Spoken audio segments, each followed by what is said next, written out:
In the Trenches with Ryan Roxie. Hello, hello, hello, hello. Ryan Roxie here, and welcome to another live stream episode of In the Trenches. You know the drill, folks, but today's a little bit different. That's right. Isn't there a little bit of an energy about today?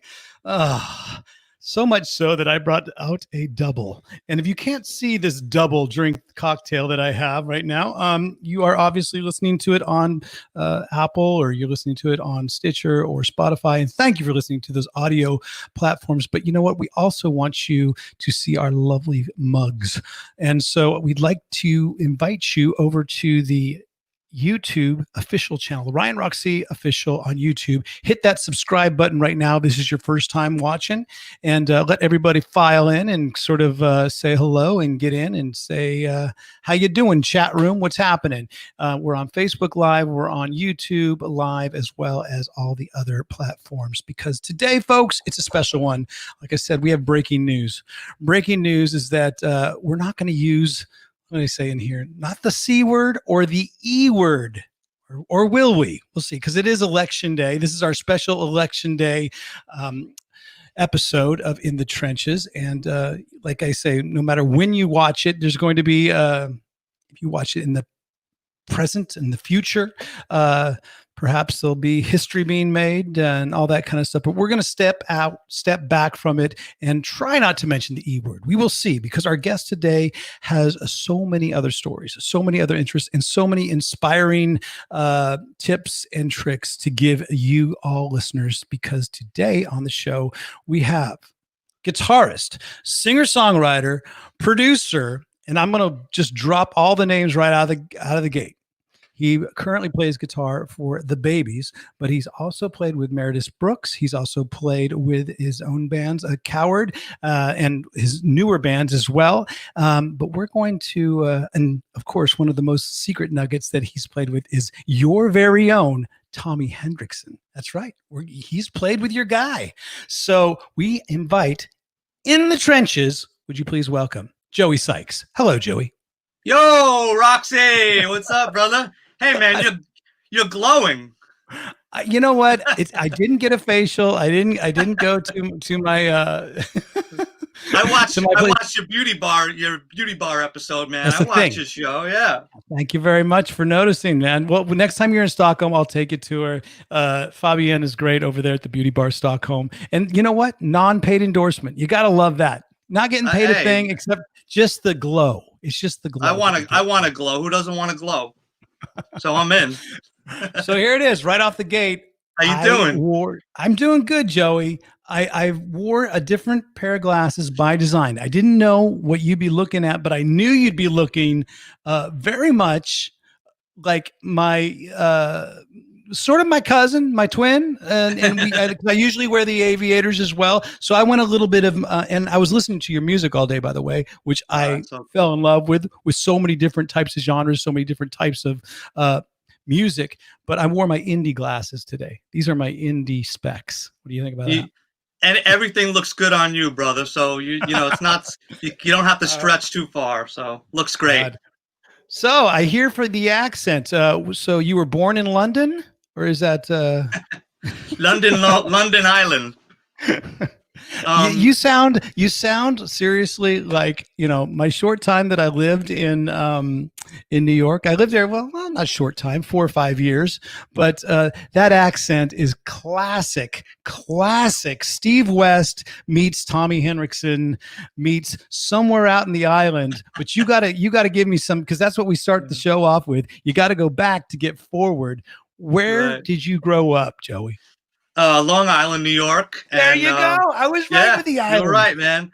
And it was about 30-minute drive from your boy Tommy Hendrickson. So that's probably if we sound alike or similar, it's in the water or the air or something. But I bet you were 2 blocks away from Steve West's house, because you could be a dead ringer. Do you know Steve West, by the way, drummer for Danger Danger? Vic, do you have a picture of Steve West to put up so you know? I was just seeing if our producer Vic had a picture of Steve West. No, he does not. Okay, so we'll take him anyhow. But do you know Steve? You know very Steve well. From any of the bands? Oh, you do. Okay. Yeah, I played with Steve. I played with Steve and Bruno and Mike Pont. when I was about 17. I was in a band with those guys. That's what I like to hear. That's the stuff. Those are the nuggets of In the Trenches that you just can't find. Okay, I want to hear what it was like. Nuggets. I got boulders, man. Well, the first band that's basically on the radar, because like I said, folks, I went on to the dark web today, not just because it's election day. I went onto the dark web to find out all this info about Joey Sykes and his bands, but it kind of picks up with the band Boys Town. But I want to go a little bit before that, because you threw out a line and you said, hey, I played with Steve West and Bruno, which are huge fans of the show. Thank you very much, guys. They don't know how big of fans they are, but I'm just putting it out there that they are. What was the band name that you had out there with Steve and Bruno? This is going to be a whole like it's going to be a whole rabbit hole that I rarely bring out, but it was Hot Shot. Let's go down. Hot Shot. Well, you know, that is Mike Pont. That is Mike Pont. That has Mike Pont written all over it, right? So Mike Pont took the name later on, and he kind of upped it. You know, we were more of a just starting. You know, we were a very successful band on Long Island, but Mike then took it into like his own original music and stuff like that. So he kept the name going. So, yeah. And did you know, Tommy, because you said you grew up about a half an hour away, back in those days, because he played in a band, Rough Cut, Hot Shot and Rough Cut, I could definitely see on the same bill. Were you guys? So here's a nugget alert. Another exclusive for all your Tommy fans, which I know there are millions of them. That's Me and Tommy went to college. Chew on that for a minute. Tommy went to college. I never knew that. That's a huge nugget of knowledge that I did not know. Tommy Henriksen went to college, folks. If someone doesn't put that out as their headline and change their Instagram, LinkedIn bio to Tommy went to college, that's a surprising one. All right, cool. It was music college, but hey, he's a smart guy. We'll take it. To be honest with you, he's a street smart guy. And he's the first guy to admit, like, I don't get all that stuff. But you know what? Maybe he's sly as a fox, and he does know all that. Tommy's stuff. The ultimate Swiss Army knife in not only music but street smart, honesty, great guy. Just he's the real deal. All right, yeah. That's good. Trust me, we're going to massage Tommy's back in just a little bit when we talk about your career with him and playing with him. But there's a nice shot of there it is. You have your indie glasses on in that shot. Vic, can you put that shot back up? There's our Joey Sykes with his indie glasses on that I'm wearing. And then you have Tommy Henriksen, of course, a college educated Tommy Henriksen on the right. And then in the center, is he an Avengers superhero, or could that be Kenny Aronoff? Kenny Aronoff. All right. Well, which is sort of like a superhero. And it's me being Ryan Roxie for Halloween. I love it. How was your Halloween? It just passed, and like this year, like no other, election day is kind of like, this is the weirdest one that we've had in my lifetime, obviously, but just a couple days before, it was kind of the weirdest Halloween that I've had, because I was literally sweatpants, t-shirt on a couch, no trick-or-treaters. What was yours like? Everything's shut down, man. I'm locked in my studio recording and writing. No trick-or-treaters.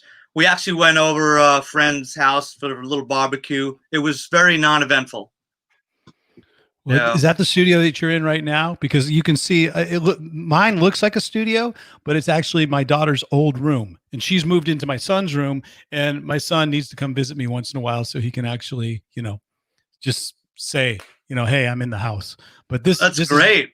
We've just changed the studio / how do you guys like it? Is it the new studio? But let's go back to your studio real quick, Joey, because some of the things we were talking right before we pressed play and before we pressed on the air. Oh, yeah. Those cool radios that you have in back of you, because you're an amp collector, obviously, but then all these little transistor radios. What is that all about? I just always thought that like they had these there it is. These transistor radios from the 50s and 60s had like the coolest designs and colors. See the 8 on that? You would like that. Yeah, that's it. the number 8 there. It's just really cool. So I started buying them and on eBay or thrift stores when I was on the road, and just started collecting them, and that was it. I just Right in dig back of you, that is my first amp, but mine was a Vibro Champ, but that little Fender Champ right there that you have. Yeah. Look at that. Yeah. I mean, the Vibro Champ basically, folks, is the same amp. That was my first amp that I ever owned. I got it with a Fender Stratocaster. Below there, I mean, these amps are probably worth tons of money now, right? I love the way they sound. That they're, when you're recording, as you know, you pull out something kind of quirky and different that you would never get anywhere else, and that's what these amps are great for. But I don't know if they're worth much. They're around. They made a lot of them. They're around. Yeah. Well, the amps that you have around you, the Friedman's really nice as well. That's my go-to. I said, folks, if you're not watching on Facebook Live, or of course our official YouTube, which is Ryan Roxie Official, get on over there and watch it, because you got to check out some of these amps. You got to check out Joey Sykes. We're sitting here talking about his history, and we're going back to go forward, because I went off on a little bit of a tangent, but now I want to get up where the dark web sort of took me today, and this is where you're playing, growing up, going to college, obviously, with Tommy on the East Coast. And then there's this band that you have, the first band that you have, or the first known one. I'm sure you've been in 100 bands before that, of course, but this band called Boys Town, and you didn't get a record deal in America. You got an English record deal, which back in those days, that was the cool hip thing to get, man. I see one mullet there. Where is it? Go back to that picture real quick. Is that your was that your tour bus? No. You know what that was?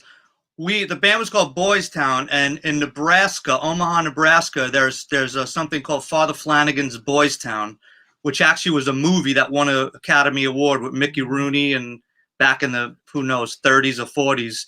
And so Boys Town in Nebraska brought us there to play. So to make a long story short.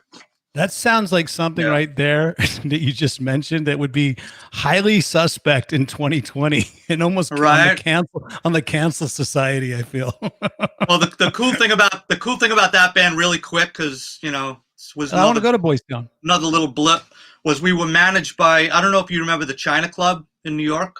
Of course, the China Club up on Broadway. Yeah, so we were managed by the owner of the China Club. And we were like this young band that everyone thought was going to be the biggest thing ever. And, it just didn't happen. Who knows why, but we played like the sickest private parties. I met George Harrison, Rod Stewart, all these legends were like hanging out with us because of our manager. There's John Entwistle. There's me. So it's just this crazy time that was really quick. And we all thought we were going to be like the golden band of that era, Well, how did the English record deal come about? Because that was a thing back in the day. To get a publishing deal was a big deal, but then to get an English, record deal, how did that all happen? Was that connections through the China Club and your management there? Because trust me, the folks at the China Club, I had some great experiences at the China Club, but I remember being in that back room of the China Club, folks. Oh, yeah. And seeing John McEnroe and Chaka Khan go into the bathroom together and come out with an instant cold. They were just sniffling and sneezing, and it was weird. It was like COVID just happened really quick, and like they were sneezing and sniffing, and then like 15 minutes later, I went in there and then I caught a cold. It was a weird place, that China Club, right? It was very weird, and there was a lot of snowstorms going on. Yeah, but for me, I was so young, and I was just like looking around and hanging out with those kind of people. And it was the craziest thing to be around. And another little nugget, I was the bass player. I wasn't even the guitar player in that band. So that's something that you and Tommy have in common as well, is that you've switched up with your instruments. Did you start with the guitar, or were you just bass player by default? No, it was one of those things where the guitar player was already in there, and he wanted me to be in the band, and I just played bass. I'll play bass. I don't really care that much. Hey man, like Gilby Clarke says, bass is bass. Bass is bass, man. Nikki Sixx wouldn't say the Yeah. same thing, but Gilby says it, and it's a quote to live by, folks. Going back to your question, I don't really know how the English deal came about. I kind of forgot, but we did have a lot of labels that it was like, the quote unquote. It wasn't a bidding war because we never even got an offer, but it felt like a lot of people wanted to sign the band, and we even did one show where the president of Atlantic Records, I think it was Jerry Greenberg was his name, Yes. we were in LA. They flew us out to LA. We did a show, and he's literally backstage. This is another true story, which is crazy. Yeah. He's literally backstage hugging everyone in the band. Welcome to the family, like welcome to the Atlantic family. After courting the band, and we did a great show. I called my mother from LA. I called my mother probably I was crying or something like Cursed. that. I was like, It's cursed after that. Can't call your mom. Got the record deal. We got the record deal. Not until the ink is dry. No, what happened then? Trust me, Electric Angels. We got passed on by Jerry Greenberg. Yeah, we got passed on by Atlantic on the West Coast, but then signed to Atlantic on the East Coast. How about that? So did he give you the hug? Did he give you the hug of death? The hug. Oh, did you? Is that what you're talking about? You got the hug of death from? Oh, well, Doug, welcome to the Atlantic family, and I'm thinking my life is set up, hugging all around. I'm like, yeah, nothing. You're still angry that you're wearing a Capitol Records shirt. You still harbor that resentment. I see. And folks, Atlantic, if you can't, go ahead. No, Atlantic, Splanic, whatever. Well, that was the thing about Atlantic when Electric Angels were on.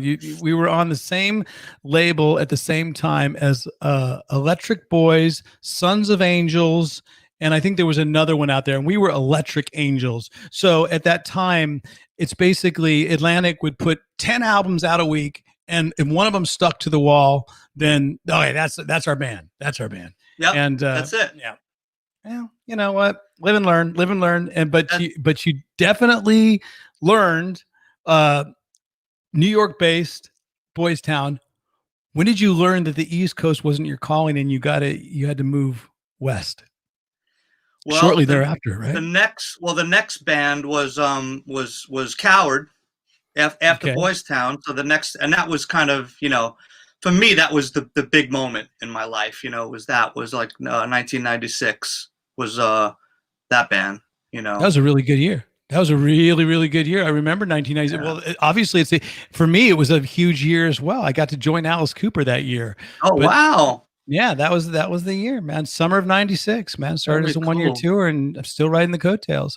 And so Coward, honestly, folks, if you haven't heard it, if you haven't checked it out, go after this podcast, obviously, and after you vote, and after you spend 18 hours down the CNN Fox News rabbit hole, go pull yourself out and go check out Coward, because there are so many good songs on that record. And I'm a huge fan of Coward, because I remember back in the day, the drummer of Dad's Porno Mag, Mike Fasano, who we've had on the show as well, he would hype you guys up so much because he was working with legendary producer Jerry Finn. So 1996, Los Angeles, another snowstorm, I am sure, in certain places. How did the whole band come together? How did that opportunity come up for you? So that was in New York. I was in I think a cover band at the time, and so Coward started in New York. Oh, it's a New York band. Yeah. Well, there you go. Because you have these West Coast guys with Jerry Finn. I'm just thinking, okay, you eventually went out to California and had it, but no, East Coast band going to get the California sound. What happened was so Shep was the lead singer, and he used to come see me play in another band I was in. So make a long story short, one day at Sam Ash Music Store, he was on just 48th Street. No, in Long Island. Oh wow. Okay, Yeah. Not even 48. So Shep came all the way out to the island to check you out, or was Shep from the island as well? Yeah, he was living on the island, just two guys just shopping for music things unrelated. I didn't really know him. I knew him because he had a very cool look and whatever, but he comes up to me and gives me a tape and then starts to explain that he has this big manager and he goes to Manhattan and they manage Hall and Oates and he, he would love me to write with him and be in a band with him. And I'm like thinking, no way, this can't be anything, right? So I took the tape, listened to it, and I was like, whoa, this guy's cool. Yeah, that ain't it. What? Easy with the pictures. Easy with the pictures. Easy with the pictures. It's a different band, my friend. We're talking Coward. Now we've moved on, Vic. Yeah. We've moved on. So anyway, one thing leads to another, and I love the sound of his voice, and I loved his energy. So got together with him, and everything he was saying was total truth. And literally, we started writing songs. Literally, and this never happens, as you'll attest to. In about 8 months, we writing songs, put a band together, got the big lawyer, got the big manager. We had a bidding war going on in like 8 months. When does that happen? It happens once, I think, in your career, and then you just gotta embrace it and go along for the ride. Because honestly, it's only happened once in my entire time with being associated with someone. That was with Tal Bachman. But you must have been feeling that because now I'm looking at some of the information that you were recording in all these amazing like studios, Bearsville, you got to record in, and then you also, of course, then you went to LA and recorded at Conway and stuff. But how did the whole Jerry Finn connection come along? So we signed such a big deal. Like, as you know, when you sign a big record deal, first of all, you eat a lot of dinners. Oh yeah, you order You learn how to order appetizers. Appetizers, like even if you don't want it, right? You gain weight, basically, folks. Right. You go to what's that Japanese place on the top where they cut the stuff in front of you? Sushi? No, they cut the meat. But Benihana's? Oh, yeah, Benihana. Yeah, Benihana. Oh, you're talking about the one in the city? You're talking about Benihana's in the city? Oh my God, that's so old school, dude. I love that. The only Let's go to Benihana's. Dude, the only way I would ever get into a Benihana's in New York is if I was very, very lucky enough for a exotic dancer to take me there. Honestly, exactly, and honestly, I owe exotic dancers my pretty much 98% of my existence in New York. So thank you very much to this day. Yeah, so it was that kind of surroundings where they're just it was Elektra Records, so they're just throwing money at us. So eventually we have the discussion: who do you want to produce the record? Doesn't matter how much money, doesn't matter who it is. So we had like a wish list. So Green Day was just had just blown up, and we loved the sound of Green Day's sonically. We loved the sound of the drums. Was that Dookie? Dookie, and Finn and Jerry Finn mixed that. Yep. Yeah. So Jerry Finn. So our choices were Jerry Finn, Rick Ocasek, from the Cars. Yeah, the whole band, the whole Coward. Like what we wanted, what we were shooting to do was a cross between the Cars and Cheap Trick.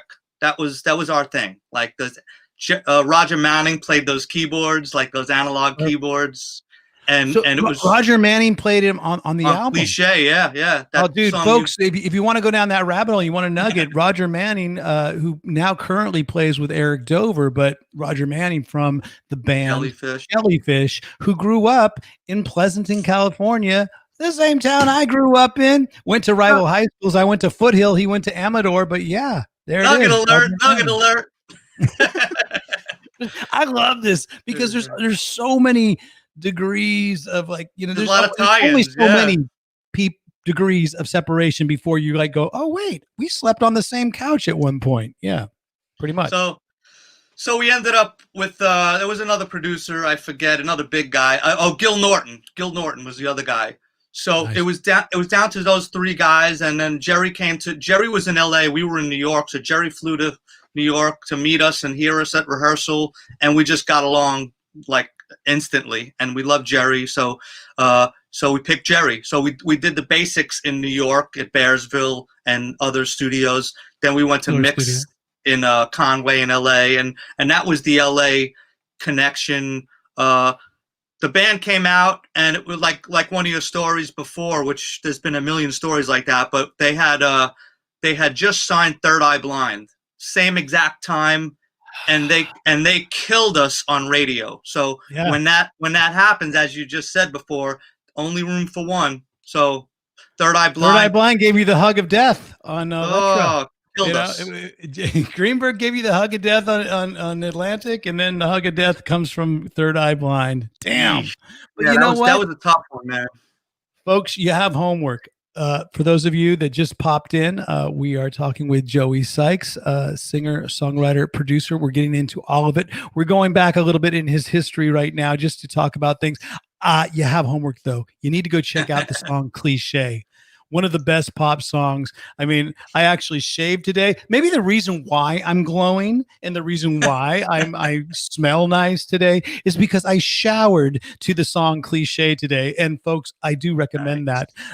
What a great song, dude. What a great power pop, but has all, I actually got so excited about the song.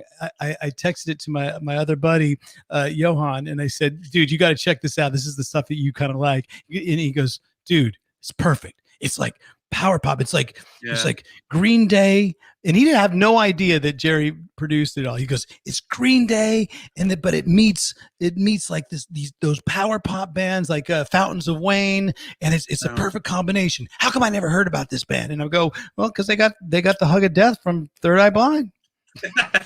Well, if you showered to Cliché, you probably missed some spots because it's like a 3-minute song. Hey, I never been one to take long showers. so we move on. Yeah, so it's getting to the LA part of it. So one of the best things to come out of Coward involves our boy Tommy. So we were mixing the record in LA, and I'm at, what's that fancy mall? Third Street. Third Street Promenade. No, the one La Cienega. Beverly Center. Well, Beverly Center. So, see, Beverly Center. Folks, I feel like at this point I'm like that guy in Spinal Tap where it says, "Don't look for it anymore. It's not there." Because I don't think Benihana's is even in New York anymore. I don't think it's probably been closed for years. Probably because of rat infestation. There you go. Where are we? Our producer again comes through with the shot on Benihana's. They're just not there, folks. Later on, we'll put out a checklist of the an X checklist. Don't go there. Not there anymore. Not but relevant. The Beverly Center, I believe, is still there. So you're hanging out at the Beverly Center. What happens? So the band is clothes shopping, right? So we're on somebody a high else's money. Yeah, not your money. We're on a high horse, right? We're like spending the label's money. The band is together like a young band, like rock and roll. Yeah, rock, buddy. Hugs and being idiots, right? So I get this guy walking towards me, or like either walking towards me or like the pat, the poke on the back. He goes, "Yo, Sykes," and I literally I had to like go backwards to look forwards. I go, like I wanted to say, "Do I know you?" It was that bad. I was like, "Oh fuck." He goes, "Sykes Henriksen," because the last time I saw Tommy, because we kind of like he had probably really had long hair, really long hair, and when he moved to LA, he cuts it all off and gets all punk rock. Okay, and I missed it. I missed the haircut because it was years. There was no cell phone, whatever, and I just missed that era. So I literally had to take a double take for this guy that I'm really close with, in the old days, but we just kind of fell out. So reconnecting with Tommy was like so special because we just basically like, took up whatever, and then we got to, re-know each other and hung out that trip. He came to the studio. He was playing me all the things he was doing, and it was just like, man, instant, man, so good, so great to see you, brother, and then so fast forward. Went from him as being sort of the bassist of Warlock with this really long curly hair. Because folks, I don't know, Vic, do you have a shot of Tommy up there in Warlock? No, you don't have that. So the thing is, he goes from there to like basically 30-year-old Peter Gabriel. Tommy. Exactly. Is that what it was? All right. So in that time when we kind of got together again, we became close again, calling, whatever, and in that time that Coward was kind of didn't happen. We toured with Third Eye Blind and did some cool stuff, but it really didn't happen. It was right at that time. But that's not bad. You got to go on tour with Third Eye Blind. That was amazing. Maybe it was like keep your friends close and your enemies closer. So they're like, yeah, go ahead, Coward, come on tour with us. We're still gonna hold you back from our label. No, they roll up in the bus, one single like Semi-Charmed Life, and we're dragging the trailer, van trailer, that dance, Dude, that was Danger Danger and Electric Angels. Danger had the Prevost bus or whatever at that point was the bus du jour, and we had the old Chevy van with a U-Haul trailer right in back of it. Yeah. So that was the caravan. So when that ended, that whole thing from getting signed, putting out a record deal, signing a publishing deal, touring, we were on MTV, that whole thing lasted maybe 2 years, like a year and a half, that whole beginning to end. And so right at that time, Tommy gets a record deal on Capitol. So he calls me and says, Sykes, come out and do this with me, man. Like, be my guitar player and musical director, So I the band the Coward was a little bit like, what are we going to do? We were in the middle of making another record. So I just said, you know what, man, I believe in Tommy. I'm done. So loaded up, my Jeep, drove across the country, play with Tommy. I love it. I love it. And had he already made the record? So he was looking for his touring man, or did he? Okay, cool. Yeah, the record was done. Yeah, the record was done. You arrive in Los Angeles. Where's the first place you go? Don't tell me you went to the Beverly Center again. Probably Paquito Mas. I'm addicted to Paquito Mas. Are you? Man, you know what? That's how we've hung out a couple Paquito Mosses before. The one in Burbank. Yeah. You covered my Paquito Mas last time we were hanging out. With Al, yeah. I got your next Paquito Mas. There's one in the Valley as well. Folks, we're talking about places. Paquito Mas is kind of like the Baja Fresh, but lo-fi. Wait, lo-fi? No, like Baja Fresh is kind of, or Chipotle. Isn't Chipotle owned by McDonald's? So like that's kind of like the mainstream sort of like nice. I have a different view of Paquito Mas. Really? Okay. So this is how the echelon goes for me. Paquito Mas is up here, right? Before you go into just regular amazing Mexican restaurants like El Compadre or something like that. That's fair enough. So you got Paquito Mas, which is a chain. Then you got Baja Fresh a little bit lower, and then below that you got Taco Bell, which is for the common folks. Which I trust me, I grew up on Taco Bell. I really did. Fair enough. So isn't that a nice hierarchy? And Paquito Mas is kind of somewhere in that upper echelon. Yeah, because they use like the fresh chicken and they grill it right in front of you, and it's like it's really good chickens, good white meat and all, and the beef is nice. It's not chewy. So I would say that it's just a good experience.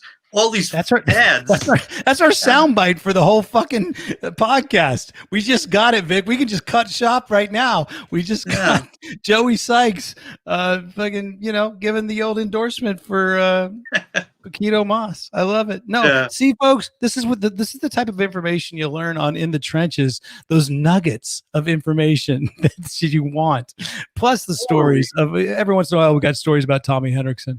So he's on Capitol. You guys go on tour. I actually talked to him yesterday. Tommy said, "Well, hey, talk to Joey.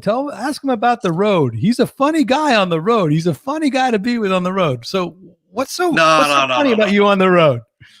Huh? Nothing. That stuff. That's for the book or whatever, man. All right. Wrong number. I got you. I got you. But it is the 90s. It's the late 90s. Just being idiots, you're basic being idiots. That's all. I mean, having fun. What was it with Tommy? Was it club touring or was it? What did you guys get to open up for some large acts as well? Yeah, Tommy had a song called "I See the Sun," and that was in the movie Blast from the Past, and that was an amazing song. And everyone, and there's a song in there. So we did like a lot of radio tours. we did a show for me. I mean, I'm sure you guys probably beat it by now, but for me, with Tommy, was the most people I've ever played for. I believe it was like an outdoor show. It was like one of those things where there's like 10 bands, like in Wisconsin or something. I forgot where it was, and it was about 70,000 people. Like, and NSYNC was the headline. It was just crazy. It was a radio show, so there was so many people that I couldn't see where the people ended. That's like basically you look out into a field and I didn't see where the hell the people ended. So that was. But we did a lot of those. Was it in Milwaukee? Or was it like Milwaukee Fest or one of those things? Something like that. Yeah. Because those are big shows because they have a concert that goes on for like a month. And they have every band, and it could be one day it could be Garth Brooks, and the next day it could be Motley Crue, or next day it could be Marilyn Manson, and the next day it could be NSYNC, like you said. So that's what it was like. Cool. Yeah. So who was the Tommy Henriksen sort of like hug of death? Like, who was the band that because you're touring with? Who was it that sort of was on the same label at the same time? Yeah, there was a couple of moments where like me and Tommy would go do radio shows. It's just me and Tommy and 2 acoustic guitars, and we would fly into a city, and they would take us for 2 days around to radio stations. Right. So there was this one time I'm in the front seat. This girl or woman, I don't know, maybe in her 20s, was driving, and Tommy was in the back, and she's literally on the phone trying to get people to play somebody else. I forgot the guy's name. Was it Ricky, the guy from England? Yeah. Not Ricky Martin, but like him. Yeah. Okay. You know, in the chat, you got to think about it. Biggest pop guy, friends with Oasis, or sort of like the sycophant of. He was in that boy. Oasis. He was in a really famous boy band in England. Vic, do you have a picture of him? Does anybody in the chat know who it is? Because honestly, it's on the tip of my tongue. I know it's not Ricky Martin, but it has a lot to say to it. Yeah. So that was basically so I'm yelling Tommy Henriksen's kiss and hug of death. Because we were trying to get the song played on radio. We were out there on the road in the middle of nowhere, like taking time away and really working hard to do these things and talking to people. And I'm like yelling with her. I'm like, like she gets off the phone. Oh, please play, blah, blah, blah. No. Wasn't Rick Astley? No, song, he had a song called "Let Me Entertain You." Let me entertain you. Come on, folks. Robby something. Robby Williams. Robby Williams. Fuck Tommy. There you go. There's your soundbite. Little road thing. Because I'm like, why do you know Tommy's right behind you, and I'm out here with him, and we're trying to get the song played, and shouldn't you be on the phone doing what you just did for Tommy? Yeah. I mean, it's like not cool. Like, I was like, I wasn't like, you fucking blah, blah, blah. I was just like, it's really not cool. So, whatever.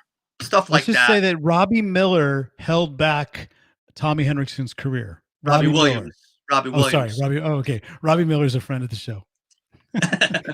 So smash Robby Williams records. Oh my God. So there it is. If you want to get the whole confusion of Robby Miller and Robby Williams, someone just wrote in the chat, well, how many times do you get confused with John Sykes, Joey Sykes? Yeah, all daily. Time. Yeah, is it? People that I'm doing. Yeah. Oh, thank you. I don't even know what he looks like, to be honest with you. I don't either. I don't. A lot of hair.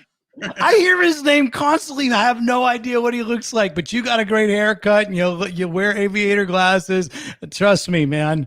I love your look. You know that. You too, brother. So you're still on Capitol Records. You're still associated with Capitol. Guess who comes up? Some bitch, biatch. I'm a biatch. But I'm sure Meredith never. She never lives it down, right? People always go, "Are you really a bitch?" Of course, that question comes up every single thing. Just like, "Are you John Sykes?" Yeah, she's cool. I mean, for me, she was really nice to me, and that was a cattle call audition. I heard about it, and I went down with maybe 20 guitar players, and they started whittling down. And then I made it, so it was cool. So the fact that Tommy was on Capitol and she was on Capitol didn't have any correlation. No, I didn't hear about it from him. Oh, actually, the guy who was playing bass for Tommy, you played with Meredith, so he told me about it. He's like, yeah, Meredith, because Tommy at that time I think was like on a hiatus or done with Capitol. I forget what it was, but obviously I would have waited out Tommy. So whatever it wasn't happening. So I was allowed myself or whatever to go on the audition.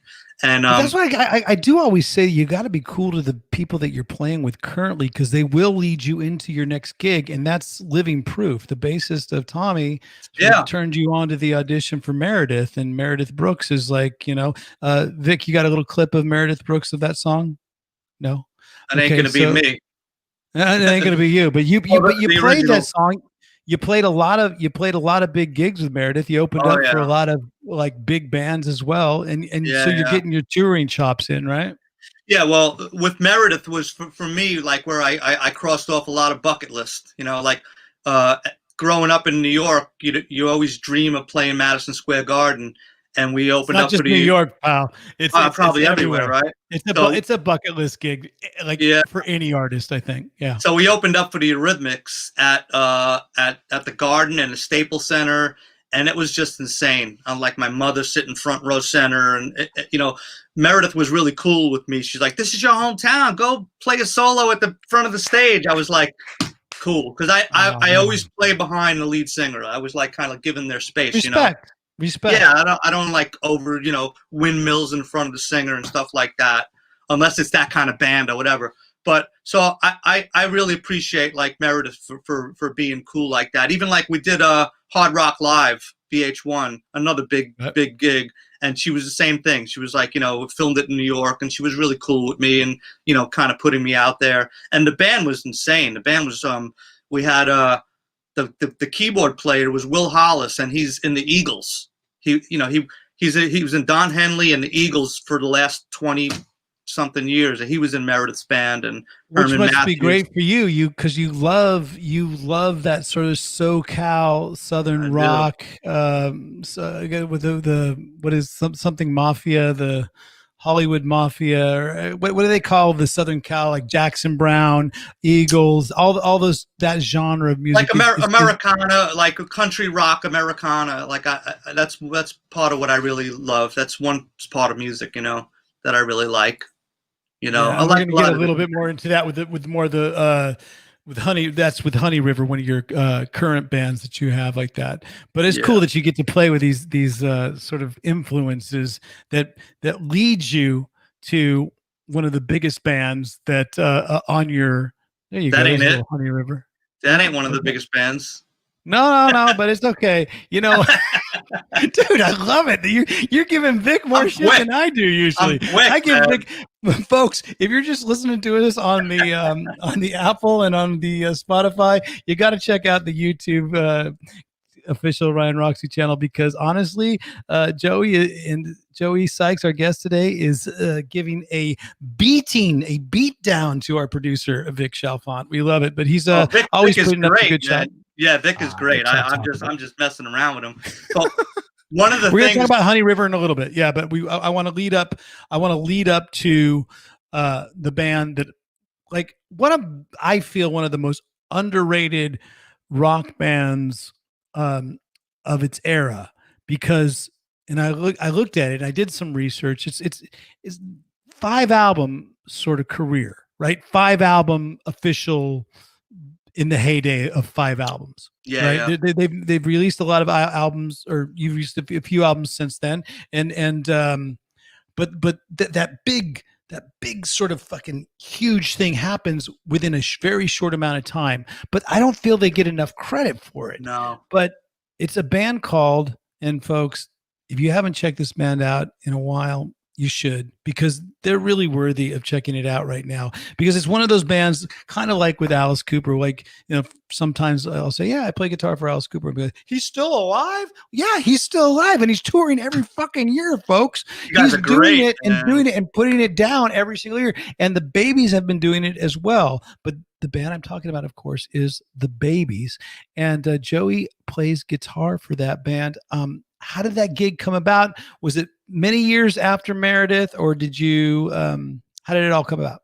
So the Babies, probably a lot of your listeners would know a lot of the songs, but they don't know it's the Babies. It's like that, one of those kind of things.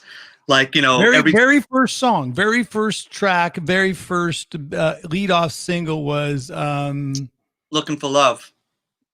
Okay. Wow. Oh, that wasn't the single. So the singles were like Every Time I Think of You. Every time I think of you, it always turns out good. Yeah. But they had like Isn't It Time?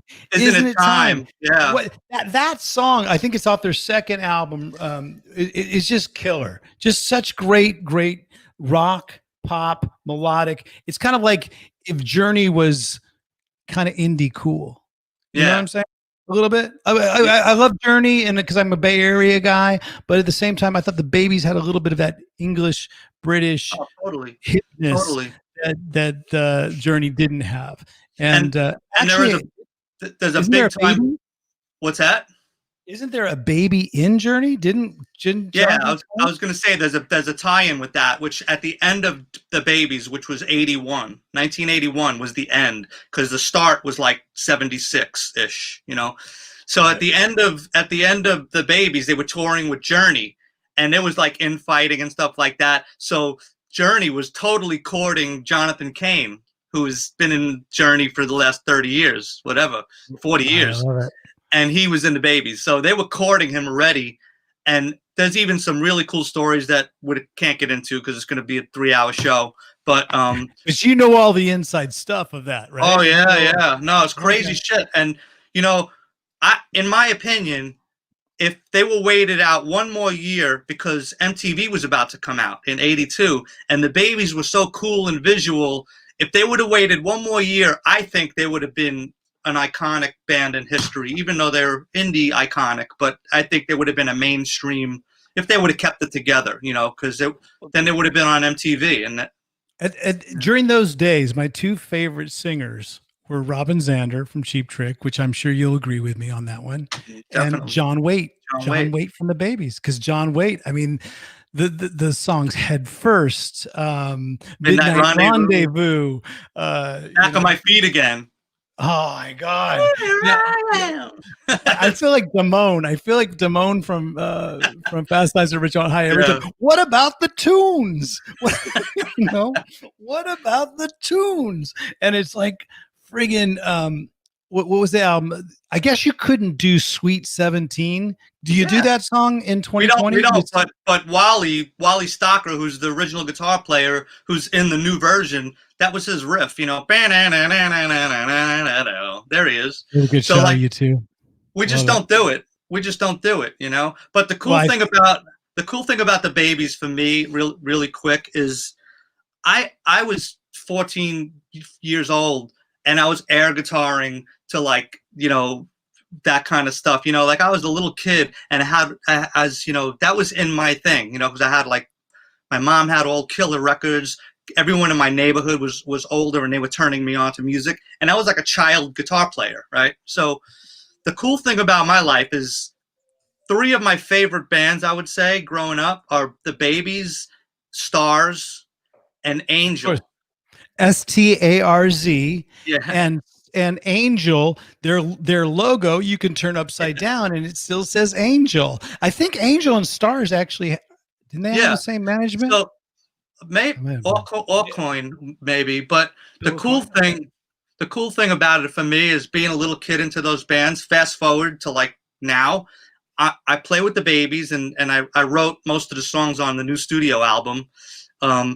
I'm writing and producing with Frank Domino, the singer in Angel. So we got some stuff that hopefully is going to end up on his next solo album. And Stars. Is Punky Meadows part of the project as well? Yeah, it's Punky and Frank are back together, doing folks. And that's our soundbite.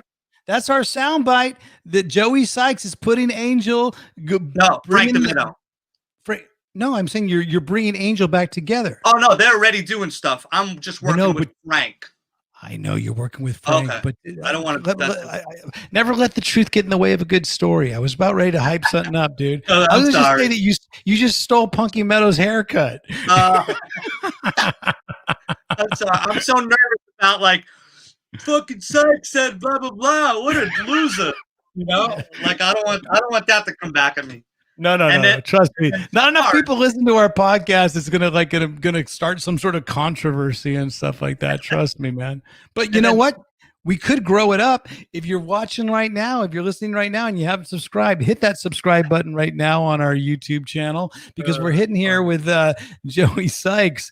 And honestly, we are going to move on, because we've been talking past, we've been talking babies, we've been talking Tommy Henriksen and all the bands that Joey has been a part of. But we are going to sort of take a quick break right now so that you can listen to this little commercial. And then when we come back, we're going to talk about the main event, what Joey Sykes is up to right now. So thank you very much for tuning in so far to In the Trenches. Part 2 is coming up. Listen to this real quick though, folks. Hello, folks. Roxie here. So you've decided to learn with the System 12 guitar method. Awesome job. Well, these lessons are so much more than just put your fingers here, now strum this chord there. We have meticulously designed and tested them to make sure that you begin your guitar journey the absolute best way possible. Now, we know you're as excited as we are to get going, and that's why we're going to give you even more added incentive to achieve your goal. We are setting a challenge, the System 12-Week Guitar Challenge. That's right. Starting on the Black Friday, Cyber Monday weekend in late November, the entire Roxie Guitar Army team will be involved in helping you stay focused and stay inspired as we coach you through each of the lessons of System 12. Each week, we will release an insider's video that will give you goals, tips, and tricks on how to get the most out of each lesson. Together, we'll create a community of encouragement and support as we will all be on the same page. So, RGA, we challenge you to better yourself, to learn the guitar like you said you always would, play those iconic riffs, those classic songs, and become the best guitarist you can be. Check out and buy the official System 12 guitar method today at ryanroxie.com/system12 or at our Ryan Roxie Instagram store, and get ready to enjoy the ride. I'm Ryan Roxie, and I'll see you at the Guitar Challenge. And of course, I'll see you back in the trenches. I think I got it. There you go. And doesn't it seem the magic movie magic, but you know it's commercial because I have different glasses on. Well, thank you very much, Danny. Appreciate it. We love Euros. God, love the Euros. And we're sitting here with Joey Sykes. I almost said John Sykes. You almost did it. Don't go there. Don't go there. Joey Sykes. And we're talking about his current projects right now that he's up to. And Honey River, I says, ranks up above a lot of the other stuff that's out there right now, as far as I know. But let me end. I really think that you have Dave Rattenbury as one of your sort of producers here on this, because you describe yourself as modern vintage country rock. Modern vintage country rock. Can you make that more specific? You know, I go to Nashville a lot, or I was before this all happened, but I spend a lot of time in Nashville to do like songwriting trips. I go there for like 10 days and just write marathon writing trips. So over the years, the last like 8 years, I started, piling up these songs, and I'm like, this is dumb. These songs are really good, and it's just so hard to get a song on somebody's record. So you end up writing, 50 songs, and maybe one gets on a record, somewhere. And I said, I want to put a band like a modern day kind of like Tom Petty meets Jackson Brown meets the Eagles, just country rock, a lot of harmonies, a lot of guitar, but just cool, like I always look at pictures of early Jackson Brown and old Eagles pictures, and how they were together in the early 70s in California. And I'm always like, that's the time I felt like I should have been born in. And so I wanted to put something that is reminiscent to that, and that's Honey River so far, not out yet. But. I remember right before Honey River, you gave me one of your solo records. It was called New Classic Rock. Right. And I was actually listening to that as well earlier, folks. Like I said, you need to go check out Cliche first by Coward. That's your homework. But then if you want to also check out Joey Sykes' New Classic Rock, that has a very cool Tom Petty-ish type of vibe to it. And I was just wondering, it's cool that you mentioned Tom Petty, because he's one of my favorite rock and rollers, because it is sort of just straight ahead, nice Me guitar too. driven, great melodic songs. And the cool thing about it is that with Honey River, you actually had Tom Petty drummer Steve Ferrone play on a few of the tracks. Is that true? Yeah. Yeah. I was so fortunate. I mean, not long after Tom died, luckily, luckily that Steve Ferrone came into my life, because, you would think he would just shut down for a long time after something like that happens. So we kind of got, oh, look at the shirt. How embarrassing. Well, that was just before the show. I just like the shirt, man. I know you would. It's the same glasses too, Joey. Come on. It's the same haircut. You know what I thought about earlier today? I thought about at one point in your life, at one point in our life, we kind of just wear what we wear, and we just kind of just go with it. Because you can go through all these changes. Like I had blonde dreadlocks, I had a mohawk, I had that Billy Idol short hair. But then you know what? When I got this bandana or this beanie, which is sort of a lame ripoff of a Johnny Depp sort of 1980s, early 90s beanie, I just stuck with it, and I still have it from those days. I had choices, man. I got other shirts. This was hand chosen, not even factoring in old photos. And these glasses, like, honestly, they're wobbly and they're about to die, and they won't be able to be replaceable. But I just like the way they look, so that's why I wear them. I got choices on those too. Joey, you look like you just got a new haircut. Is it a new haircut? No, your hair looks. It's not a new haircut. Straightening iron, flat iron. Oh shit! Yeah. See, I completely gave in to the straightening iron. What I do now is I just put a bunch of gel in my hair and let it curl up naturally and just say F it. I know about the straightening iron.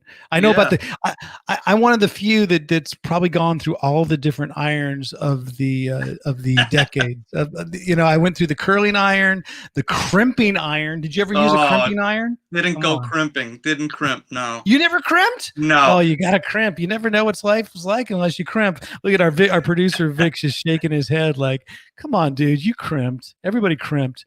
And then I found the flat iron, and then the flat iron was there for many, many years. And then now you probably know brand names, like flat iron brand names.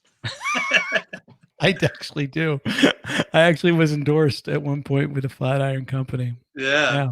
The whole band got endorsed. That wouldn't surprise me. That's for another story. They're not paying us to do this podcast, so unless they become an official sponsor, we were not going to mention their name. I want to talk about one of the songs you wrote during this whole crazy ass year of 2020, and you put it out, and it's aptly titled. It's very positive. It has a positive. The way I sort of saw it was a positive Jason Mraz type of vibe. Yes, Jason Mraz. Fair enough. I don't love him, but I don't either. Fair enough. I know what you mean. Yeah. I think I just said his name wrong. Jason Mraz. That's what it is. Jason Mraz. I actually went on the YouTube to check out the pronunciation of his name, because I like to get the pronunciation of names right. Joe Satriani. It's not Joe Satriani, like I always thought. He calls himself Joe Satriani because he's East Coast as well. You're Joey Sykes. Jason Mraz is Jason Mraz. But you know what? After going on and seeing a few of the videos, he's a little bit of a dick in interviews. As much as I thought he was going to be all positive and cool, he's a little bit dickish. And you know what? I'm calling you out, Jason. You want to come on the show and prove you're not a dick? Come on out. I felt bad by saying I don't love him, and you went nuclear on him. Oh, what did I say? Say something he's a dick, bit of a dick. I just said I don't really love him. You just said it, so we can cut that shit. And I'm sure, right? That's the way fake news works, baby. I got to be careful, but I know he doesn't love me, so he doesn't. He doesn't. You and Jason? Oh, wow. What happened between you and Jason Mraz? Oh, nothing. I'm assuming he doesn't love me. Oh yeah. You don't know. You don't even know my name.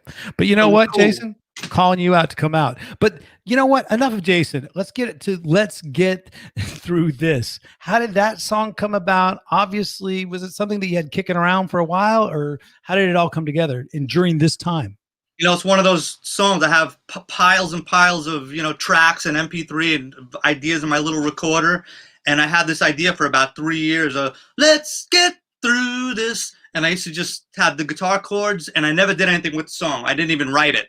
So when all this came about in March, and it was kicking in full time, big time, I got inspired to finish the song and kind of make it about what we're all going through. But I didn't want it to be a down song. I want, like you said, I wanted it to be kind of like almost have a bit of a reggae feel, just like a big hook, something that you'll be in your head as soon as you hear the song. I even started it with the chorus. So then I put it out there and just tried to kind of, some cool things happen, got some airplay, but it's out there. Very nice. Very nice. Yeah. Full disclosure, in the System 12 guitar method I was hyping up for the man earlier, just in that last commercial, we do teach a Jason Mraz song. So maybe it's just my inner sort of, it's the inner rage. Maybe it's just jealousy, I don't want to be, but it happens. Wow. Gotta learn how to deal with it. We just gotta learn how. The thing is, there's so many aspects of this business that you want to think are competitive. You want to think that, but then you realize it shouldn't be competitive at all. Yeah, a good song is a good song, right? And what is it that? Because now that you've been writing with so many of these Nashville guys that are hit makers, and you've just gotten inside their heads, you collaborate with them. What's your takeaway as far as, being able to create and not get too competitive with stuff? I think my journey in Nashville is different in the way that, like, I would go prepared with a lot of melodies and guitar ideas and stuff like that I would, like, sing a song to somebody and maybe a title, And then what I loved about Nashville, and what I find very useful, and it's made me better, is lyrics. There's some really special lyric writers who kind of craft a really nice story, and it's always really clean. There's no like throwaway lines, and I probably got that into my own writing, and it made me a better writer. So that's what I love about it, But for me, that's my angle is bringing the guitar hooks and melodies and stuff like that. But do you also keep some sort of notebook of those nuggets of good lines? Oh yeah, I got in my laptop. I bring my laptop and I have like a Word doc that's about. It takes me every time I'm looking for a line and I need to go there. It's a half-hour scroll. Seriously, like it's that long. Because I just keep adding to it, So I got to go down and look for next page, and I see, that I wrote that one a long time ago. That's a good title, and it's there's a lot of just ideas that are unwritten, even, So if I never wrote another new idea, I probably have enough for a lifetime. But I'm always writing. You could just go back into the vault, so to speak. Well, exactly. How do you because this is advice for a lot of aspiring people in bands and a lot of aspiring songwriters. You've had some crazy good fortune with getting some songs into movies. You mentioned the Tommy Hendrickson song that was first put in a movie, but your own songs, they've been put in movies like The Purge, Daddy Daycare Camp or something. Daddy Day Camp. Yeah, Daddy Day Camp. Yeah. As well as TV shows as The Hills, Roswell, and even this is a big credit to you. You got a song in the TV show Nashville, which is like full of Nashville yo-cats, and here's this kid from New York via the transplant to LA, but then you go to Nashville. Yeah, that's pretty good accolades to get onto Nashville TV show as well. How does that all come about? Well, I think I pivoted to a songwriter as opposed to. I probably stopped getting better on guitar, like knowing all the scales and all the blah, blah, blah. Probably like 20 years ago, I stopped advancing with that. I mean, I'm happy the way I play. I could feel like I could play with anybody and be fine. I don't really shred. I don't play really blazing fast, So don't need to. Well, that's the part that I just, when I saw Eddie Van Halen do as well as he can do that, even someone like John Levin, who's friends of ours, and I kind of grew up with him as well, So when I see those guys doing it at that level, I said, if I lock myself in my room for 15 hours a day, maybe I'll get almost as good as those guys. I said, that doesn't sound good. So you chose to focus on songwriting. What you feel is great. But obviously playing guitar and the babies, you're proficient, you can hold down, you can hang with anybody, and you're not a schlep.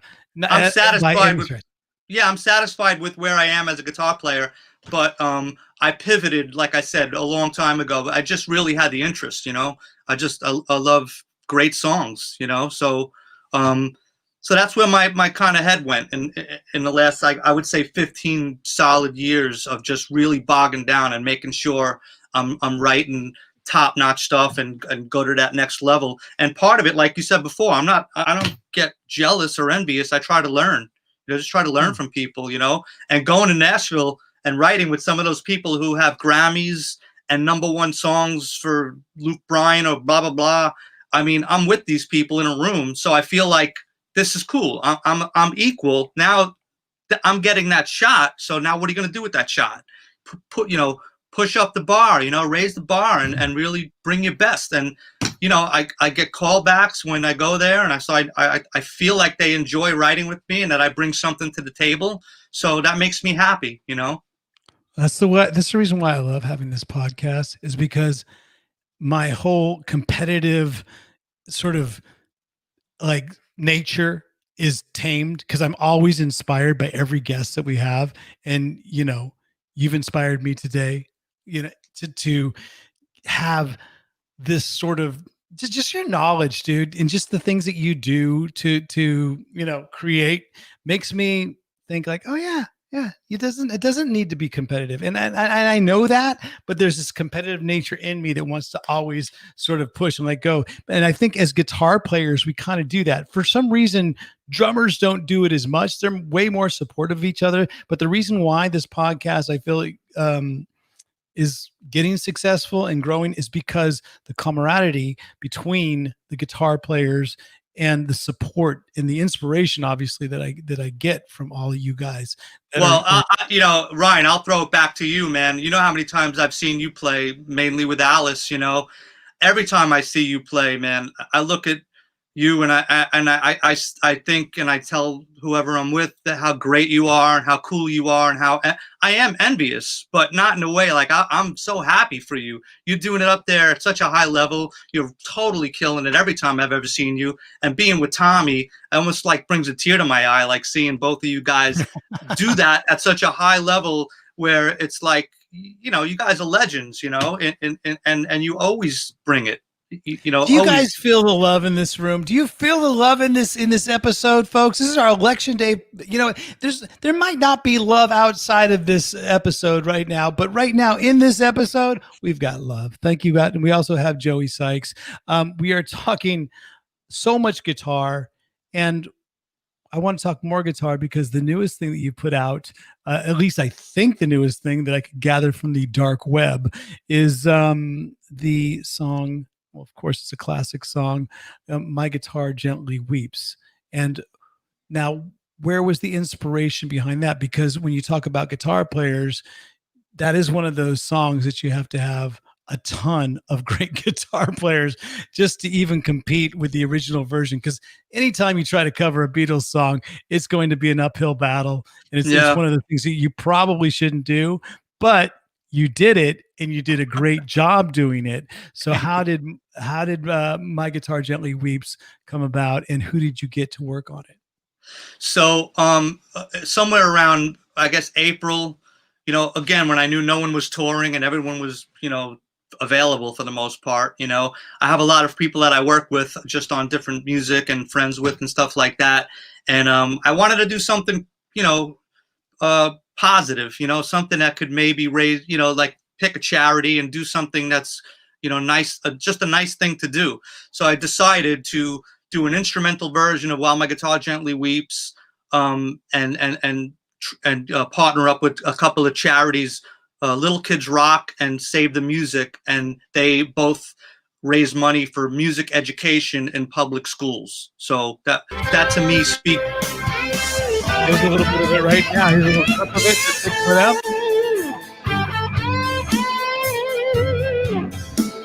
There it is. You don't have your Capitol shirt on, at least. You got the same glasses, though. Give it a minute.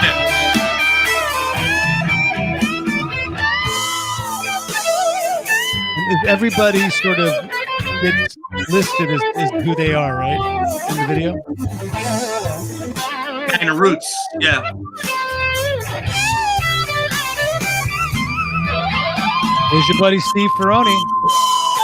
John Lydon. Look at that hair. He's got Tommy Hendrickson hair. He's got Tommy Hendrickson Warlock hair. Nice solo, John. Earl Slick. Oh, boy. You get multiple drummers as well. Yeah.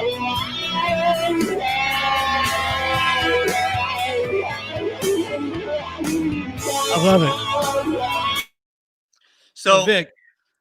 Yeah, so I decided on that. I decided an instrumental version of that song. First guy I called was Steve Ferroni. He was in, and Steve Ferroni played on that version where Prince does the crazy solo on the Hall of Fame performance. That's a viral video of Prince just taking over. So Steve Ferroni is the drummer on that. I'll kill him. And then Greg Bissonette is the other drummer. He's Ringo's drummer. He also played with David Lee Roth. Probably your listeners know him from when David Lee Roth went solo after Van Halen. He was that blonde drummer. So anyway, started with them two. Then I just, had like this crazy list, and the people I was emailing with are just really so surreal. Like people that you wouldn't think have email. Like I could throw out a couple of names that aren't on there that I was emailing with. Please drop a few of the names that aren't on there. So Alex Lifeson from Rush, Neil Schon, Journey, Steve Lukather, just Toto. all these players that I was emailing with, and I thought I had them. Like they were, going back and forth, maybe for one thing or another. Then it came up to the deadline, and I was like, "This is crazy, man!" And that also, I know we were talking about it sucks that we couldn't make it happen. I wanted you on it really bad, but for circumstances or whatever. But next beyond one, our we'll control. do another one. Yeah, we'll do another one. So now I have. You had all this email. So let me get this straight. Yeah. So you had all these email backs and forths going. It looks good, but then some people are. What happens? Some people are not able to do it. Some people don't make the deadline. It's kind of like doing this podcast, because sometimes I feel that I'll send some. I'll throw some leads out. I'll say, hey, you want to be on the podcast? And of course, if we send them the Joe Satriani clip, thank you, Federock, by the way. If we send out, a few of the clips, they go, oh yeah, you got a few views on that. I'll come and do it. And then sometimes it works out in the schedule. Sometimes it doesn't. Thank goodness you were able to work out on this. But is it the same sort of thing? Yeah, I mean, it's crazy. I had people like literally emailing me back. Like I sent them the track. They said, yeah, this is great, man. I'm on it. Then like a funny story literally happened the other day. One of the guys, I'm not even going to say because it would embarrass him, is a really famous guitar player. I sent a text to him about 2 months ago before it was finalized, because we've been going back and forth. I'm like, hey, bro, and any update, any word? This was 2 months ago. About 2-3 days ago, I get a text back from him saying, hey, man, I'm in the studio. I'll call you later. Like, obviously dropped the ball somehow, and he's obviously not in it. But, you can say Jason Moranz's name if you want to, and you can just call him out for what it is. Because what? So now I have a lot of famous people's emails. I should sell them on Email Bay. Or Dark web, dude. Dark web. Yeah. No, you know what?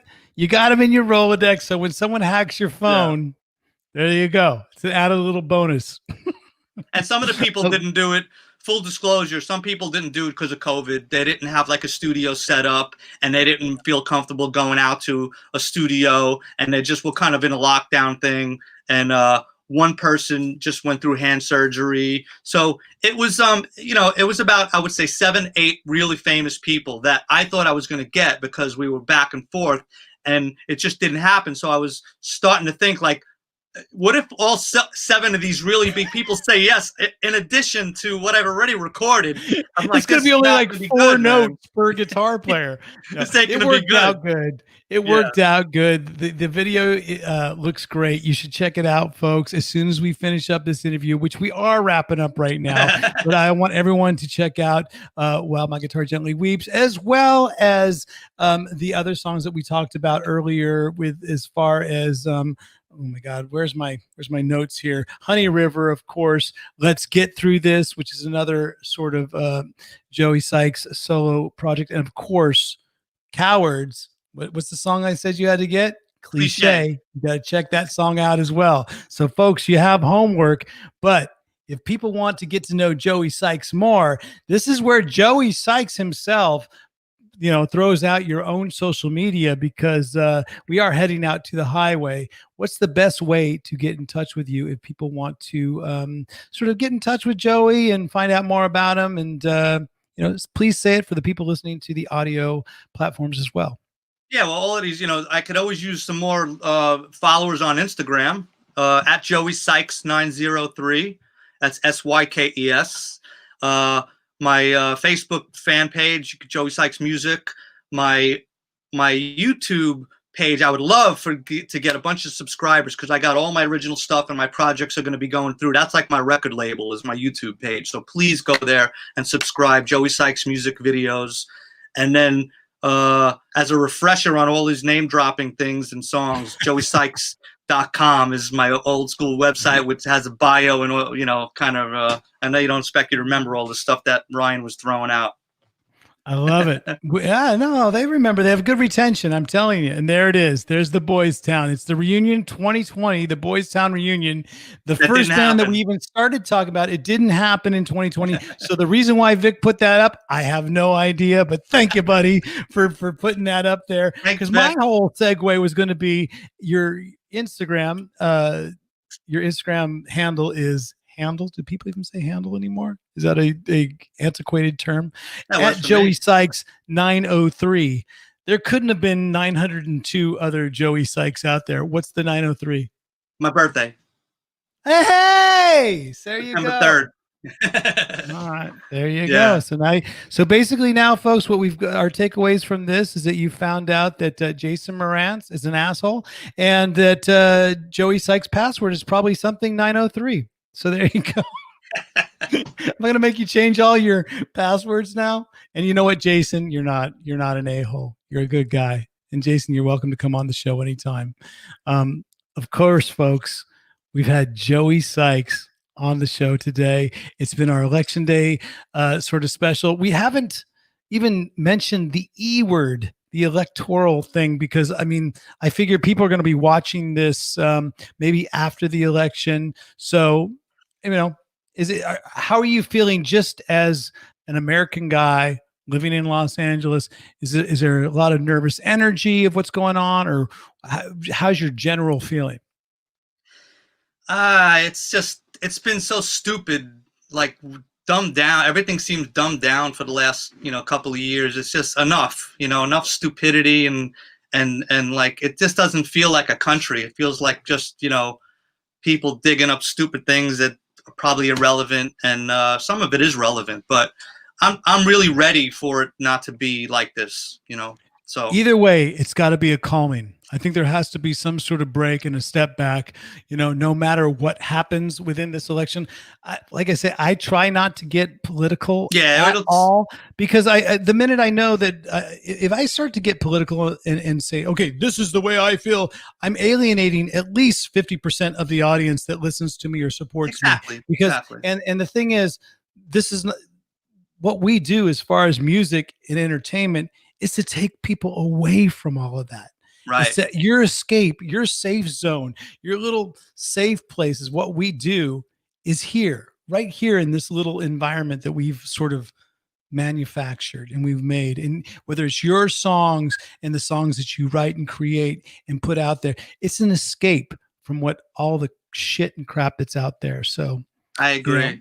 And let me just say, I am reading every one your fans' messages, and thank you for all the nice words. I'm not writing back because whatever, but in my You're mind, gonna be I'm busy writing afterwards. You're going to be busy afterwards. You know what you're going to have to do? everybody. The one thing you won't have to choose and you won't have to be busy doing is choosing a shirt, which you'll wear for your next interview. Why did I know I was going to get this? That's it, man. This might be retirement. This might be the retirement show for my shirt. Maybe, not my Joey, glasses. Is it a giveaway? Maybe it's a celebrity giveaway. Joey will give the shirt off his back. You know what basically I did, folks? If anyone's there it is. You have Alice Cooper, original play watching you right now. Wow. Love it. Hey, that's great. And for those of you keeping score at home, I basically just wore the same shirt that I wore last week. I just turned it inside out. So go check out. How come you don't have an Elected shirt on? Elected! Such a great song. You know what? A couple of years ago, God, was it a couple of years ago or was it 4 years ago? We did the Jimmy Kimmel show, and that was the song that we did. Was Elected. Of course. I was there. Were you there for that taping? Yeah. Oh shit. That was a crazy night. That was one of those times when I'm looking at you, and on one hand, I'm like, I love Ryan. I love Tommy. This is so cool, man. On the other hand, I'm calling back to New York and seeing if I could find somebody to take out some knees, say, this is the guy. Then I go, I'll call it off. I'm going to call it off because I love Ryan. Yeah, I love it. Well, we're bringing guitar players together for an at one point we're going to have lunch, and you know where the lunch will be? It'll be at Paquito Moss. My treat next time. I might see you. Hopefully, no, it's not Benny Hanna's. Come on, Vic. Big sport, man.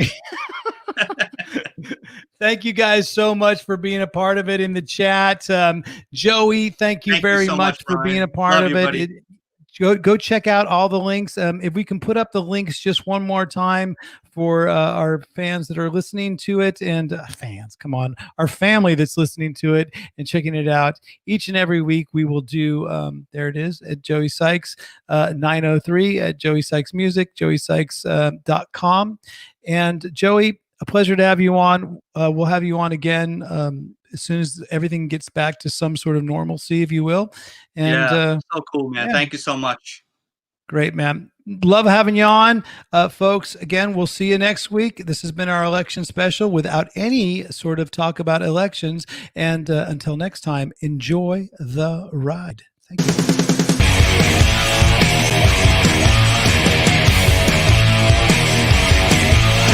In the trenches.